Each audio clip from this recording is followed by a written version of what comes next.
The Indy name is legendary. Doesn't matter what brand you own or are loyal to, if Indy doesn't carry some level of respect in your mind, you have no sense of snowmobile history.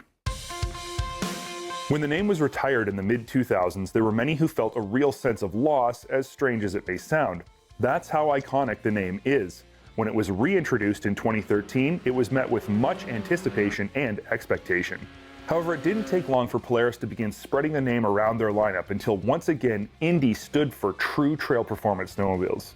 For 2022, Polaris has no less than 24 Indy models to choose from, units that range from youth and low-cost high-value to the ultimate in high performance with no compromise.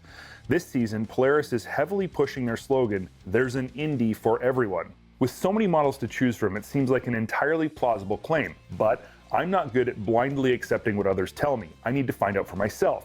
So let's take the next few minutes and find out if there really is an Indy for everyone. Now, starting at the bottom of the lineup, in terms of price and performance, you get the Evo, focused on small stature riders, and the full-size 550s that included 1-up, 2-up, and 2-up adventure models.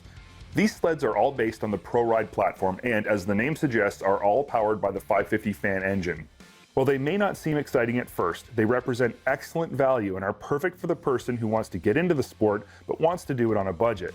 The next models in the lineup are the SPs. They're still axis-based, but instead of the 550, they now feature the 600 Cleanfire engine, which is a significant step up. Yet, they still remain very reasonably priced and affordable.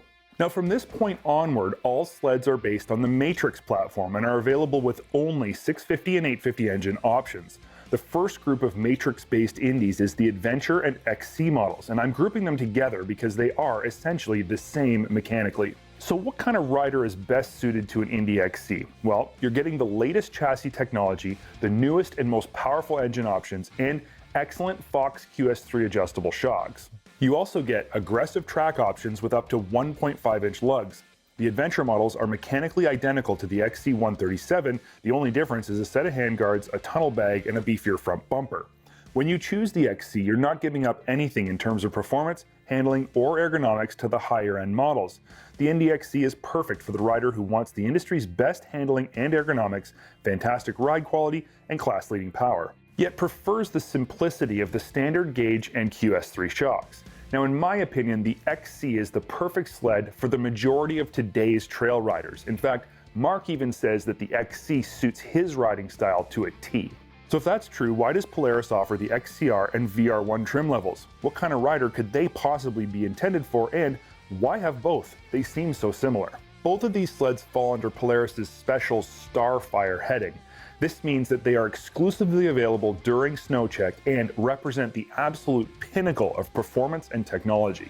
If you're the kind of person who rides hard and fast, wants the absolute best technology and suspension components, and isn't afraid of a higher price tag, but isn't interested in launching off snowbanks or pounding whooped-out ditches at warp speed, the VR1 is definitely the sled you want.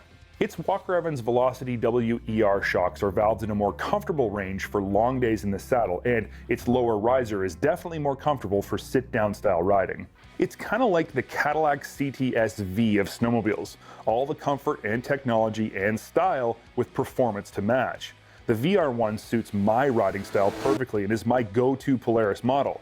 Now, with that said, if you're among the most aggressive riders who push hard in the corners, stand up and throttle through the bumps, and don't shy away for an opportunity to get the skis and track off the ground, there's no better option than an XCR. Now, you might be asking yourself, why? What makes an XCR better suited to a rider like you? The XCR is, for all intents and purposes, Polaris's cross-country race sled, but available to trail riders. It comes standard with a race-level radial disc brake, solid jack shaft, tunnel and slide rail stiffeners, a taller bar riser with race bend handlebar, and a tether. But more importantly, it comes with Walker Evans top-of-the-line 2-inch Velocity high-low shocks that are both high and low speed compression and rebound adjustable. Now, it doesn't come standard with the 7S display, but this is absolutely an option you should choose when you order it. It even features 128 and 136-inch track lengths with a 2.52 pitch and 4-wheel rear axle just like the Racer. The truth is, very few people are capable of using an XCR to its full potential, but for those who are, the XCR has everything you need to launch every approach and pound every whoop all day long. It's still a matrix though, so industry-leading handling and ergonomics are just part of the package. When we go out for a ride, AJ always poaches the XCR. So the question that was posed at the very beginning is whether or not Polaris's claim that there's an Indy for everyone is accurate. After looking at the whole lineup and figuring out what type of rider each Indy model is best suited for, I think it's pretty clear that yes, there really is an Indy for every type of trail rider. Whether you're just getting into the sport or don't need big horsepower, want more performance without the huge price tag, want the absolute best ergonomics, handling, and power but like to keep things simple, want the best of the best with zero compromise, or think you ride like Levi LaValle, I think there really is an Indy model to suit you perfectly.